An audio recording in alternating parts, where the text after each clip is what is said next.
Hey church family, Mark VanderVelde here. Have you ever felt like you're living in a hostile culture? A culture that is in opposition to your beliefs, your faith, and even your relationship with Jesus? Maybe you felt pressure to conform and to comply to the secular values. And if you didn't, you might just face being canceled, ridiculed, or maybe even rejected.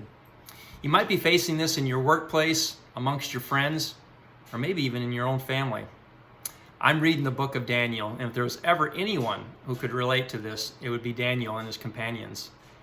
See, Daniel and his companions, Shadrach, Meshach, and Abednego, were forced from their home country of Judah and forced into exile in Babylon under King Nebuchadnezzar.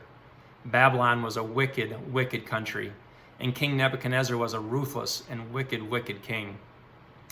King Nebuchadnezzar's goal was to completely erase their identity to the point that they even changed their names. He wanted to have them to conform and comply to the beliefs and the values and the morality of the Babylonians.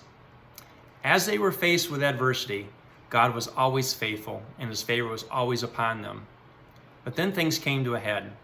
Shadrach, Meshach, and Abednego were faced with a seemingly impossible situation with no way out. Have you ever felt like this?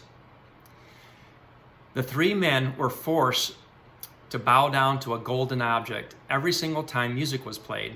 And if they didn't, they'd be thrown into a fiery furnace. Looks to be an impossible situation, right?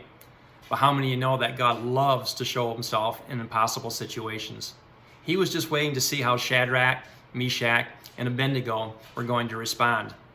And here's their response. And it's found in Daniel 3:16 through 18. Shadrach, Meshach, and Abednego replied to the king, "O Nebuchadnezzar, we do not need to defend ourselves before you in this matter. If we are thrown into the blazing furnace, the God we serve is able to save us from it, and he will rescue us from your hand. But even if he doesn't, we want you to know, O king, that we will not serve your gods or worship the image of gold you have set up." Bam! Is that not a great response? I love it. The three men were basically saying, "Father, I trust you even in the most impossible situations. Father, only you can deliver me from this." There's a word for this. It's called faith.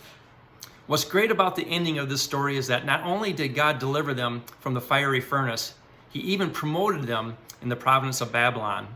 And oh, by the way, King Nebuchadnezzar ended up glorifying God and decreeing that if any nation or any language said anything against God, they'd be put to death. Church family, here's the good news. God sees you and wants to deliver you from whatever impossible situation you're in. God's in control, and you can thrive in what seems to be a chaotic world. Just place your hope and trust in God and just watch what he'll do. Thanks, church family. Be blessed, and we'll see you soon.